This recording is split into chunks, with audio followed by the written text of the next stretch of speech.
Quando la Giulia è uscita, tantissime persone hanno detto sì, ma la solita Fiat la voglio vedere tra 2 anni. Ebbene, oggi siamo qua, sono passati un pochino più di 2 anni da quando ho ritirato la mia Giulia, perché questa è la mia Giulia, quindi l'esperienza del proprietario.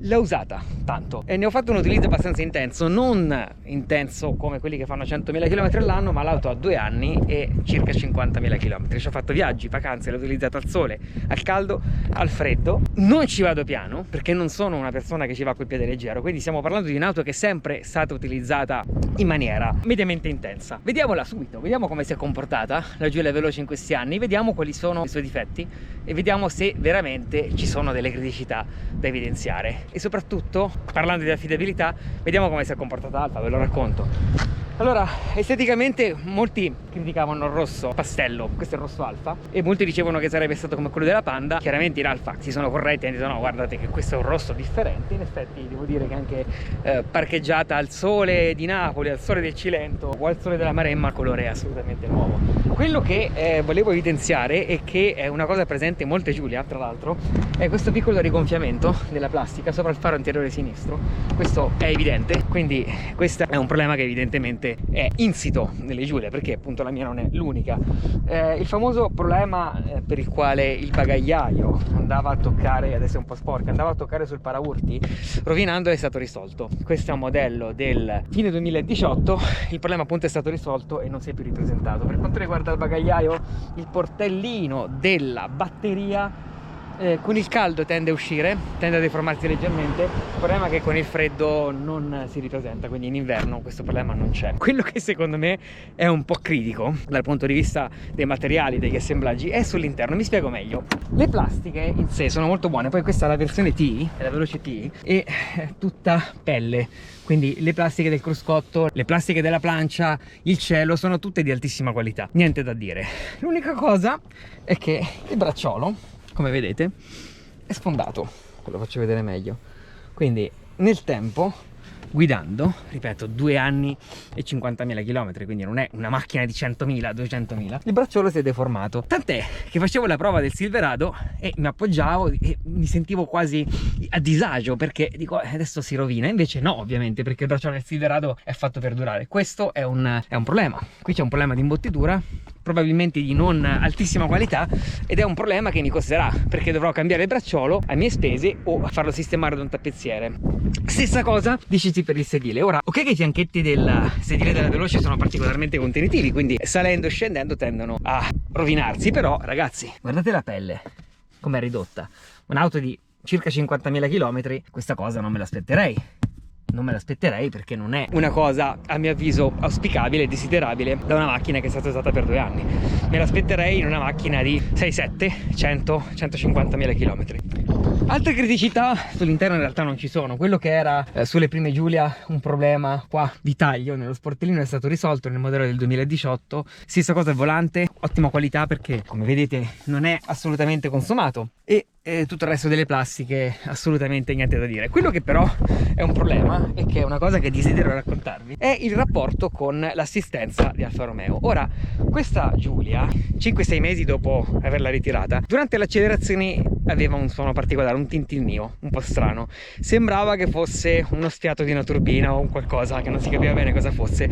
Ebbene, portata in concessionario, anche loro non riuscivano a capirlo. L'auto è andata a balocco, è stata quasi 2 mesi a balocco. Hanno smontato il motore, hanno trovato che c'era un prigioniero, quindi una vite dietro al motore, che era leggermente lento, quindi tendeva a tintinnare. Lì però devo dire che mi è stata fornita un'auto sostitutiva, inizialmente una tipo, che mi è stata purtroppo anche aperta sotto casa, perché la situazione sicurezza delle auto a Milano purtroppo è quello che è. A mezzogiorno tendono ad aprirle, le Fiat soprattutto. Devo dire che Alfa si è accollata al costo della riparazione della tipo e mi è stata data una Giulia Veloce a gasolio che mi è stata lasciata 2 mesi nel frattempo che l'auto era a balocco. Quindi da questo punto di vista niente da dire, bravissimi.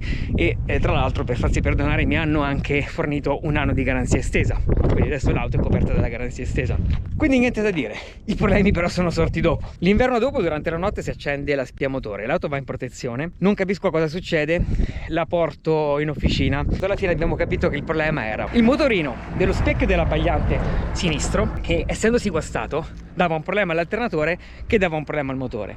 Faro sostituito in garanzia, anche qui nessun problema. Ragazzi, sono cose che capitano, non è assolutamente una cosa che compromette l'affidabilità globale di un mezzo che, ripeto, che è stato usato per 2 anni fino adesso in maniera abbastanza intensiva. I problemi però sono sorti dopo, e sono sorti dopo quando l'estate scorsa sul raccordo anulare di Roma si è accesa l'aspirapolvere, auto in protezione, vado in un'officina di Napoli con la gentilezza tipica dei campani, senza neanche stare a aprire il ticket, scoprono che c'è questo attuatore qua che è bloccato. Lo sbloccano, resettano il problema, l'auto è utilizzabile, torno indietro. Durante il viaggio in autostrada mi rendo conto che l'auto non sta andando proprio come dovrebbe andare. Torno in officina, mi viene prenotata una macchina sostitutiva per una settimana che ritiro. Sapendo quanto lunghe vanno queste cose e sapendo che non si capiva quale fosse il problema, chiedo se è possibile prorogare la macchina. Mi dicono che no, una settimana poi sotto data verrà prorogata. L'officina, tra l'altro eccezionale, persone appassionate, tutte le officine Alfa devo dire che sono composte da persone brave, competenti, appassionate. L'officina capisce che c'è un sensore di pressione della turbina. Inizialmente si pensava che fosse un problema del GPF, quindi del filtro antiparticolato, questo qua. Guardate anche sulle vostre benzina, questo è il sensore del filtro antiparticolato, quindi il GPF, che non è un FAP, che è una cosa francese, e ovviamente non è un DPF. E invece si è capito che era il sensore di pressione in uscita dalla turbina.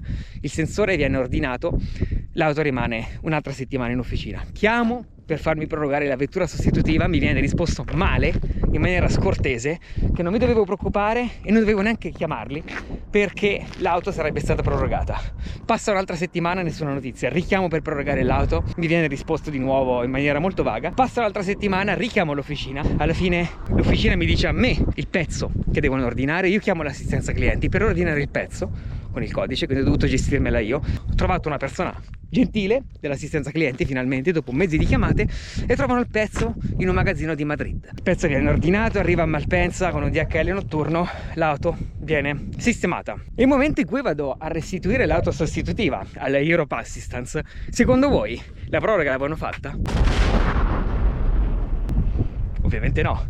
Naturalmente il ragazzo dell'Europe Assistance è stato gentile e simpatico, ha capito la situazione e ha detto: guarda, io non ti posso chiudere il noleggio perché non risulta nessuna proroga, quindi ci sarebbe una penale da pagare, però capisco con chi ho a che fare, riferendosi all'assistenza di Alfa, e quindi chiamali, fatti fare la proroga, lasci qui la macchina e ti chiudo il noleggio. Un incubo, un'altra telefonata infinita perché ogni volta che telefoni ci passi un'ora. Alla fine riesco a farmela prorogare, situazione chiusa. Quindi dopo che le avevo chiamate diverse volte per farla prorogare e dopo che mi era pure stato risposto male di non preoccuparmi che l'avrebbero fatto, ovviamente non l'avevano fatto. Passa un po' di tempo, tipica situazione estiva, strade collinari nelle Marche, una trentina di gradi, bel tempo, spiede il motore, si riaccende un'altra volta. Un incubo, non se ne esce più. La porto in un'altra officina della zona, il meccanico dell'officina tira fuori il sensore, lo pulisce, riaggiorna il software perché sembra che il nuovo software non dia problemi di questo tipo e l'auto finalmente funziona. E oggi sono qua e finalmente vi posso dire che quest'auto è affidabile. E voi direte: ma come? Ma ti sei lamentato fino adesso dell'assistenza clienti, del sedile, del motore, delle spie, e ci dici che è affidabile? Sì, e vi spiego anche il perché. Perché io questa macchina la uso in maniera intensiva praticamente tutti i giorni, eccetto nel primo lockdown, viaggiandoci, caricandoci l'impossibile. Se non ci sta nel bagagliaio lo metto nei sedili, ma ci carico l'impossibile, non lesinando le prestazioni. Le chiedo tanto, certo sempre rispettando i cicli di riscaldamento e di raffreddamento del motore. La uso negli sterrati, la uso in campagna, la uso in montagna, la uso in autostrada, la uso in città, ci faccio l'ignorante in giro. Quindi lei mi ha sempre dato tanto, le ho chiesto tanto e lei mi ha dato tanto. Si è dimostrata una compagna fedele, una compagna affidabile, e si è dimostrata una motorizzazione, un allestimento tutto sommato gestibile. Certo, nell'ottica di un appassionato che si è disposto a sacrificare qualcosa per darle da bere, perché abbiamo visto che in città fa dai 5 ai 7 con un litro, in autostrada 11,5, 13, dipende dalle condizioni e dalle gomme. Con le gomme invernali chiaramente consuma un pochino di più, ma sono contento di come sono andate le cose. Sono arrivato a tanto così da dire basta, non ne posso più della spia, dell'assistenza e di tutto quello che ci gira intorno. La vendo, compro una Stinger o una Dodge Challenger, che è l'altra macchina dei miei sogni. Ma invece no, invece l'ho tenuta e lei mi ha ripagato rendendomi tutti i giorni felice come se l'avessi appena ritirata, e tutti i giorni provo la stessa sensazione, la stessa emozione di quando sono andata a ritirarla ad Arese, e tutti i giorni quando l'accendo, ingrano la marcia semplicemente tirando il pedal mi rende felice. E lo sapete perché? Perché la Giulia è la summa di tutto quello che la bella storia italiana che si chiama Alfa Romeo è stata in grado di raccogliere in oltre un secolo. In un mondo in cui l'auto interessa sempre meno, in un mondo fatto di auto sempre più simili tra loro pure nel colore, l'Alfa Romeo, nonostante tutto e tutti, attraverso il lavoro che dei connazionali hanno fatto su questa berlina, attraverso questo sterzo, questo modo di stare in strada, ci ricorda quotidianamente cosa da raccontarci. Storie e favole bellissime che spesso ci fanno arrabbiare, ci hanno fatto arrabbiare, noi siamo i primi a farlo, ma sono favole che attraverso i suoi 6, 4, qualche volta 8 cilindri vengono tramandate da oltre 110 anni e che così tanto tempo dopo ancora scaldano gli animi nel bene e nel male. E se questo non è essere speciali, allora ditemi cos'è, perché non lo so.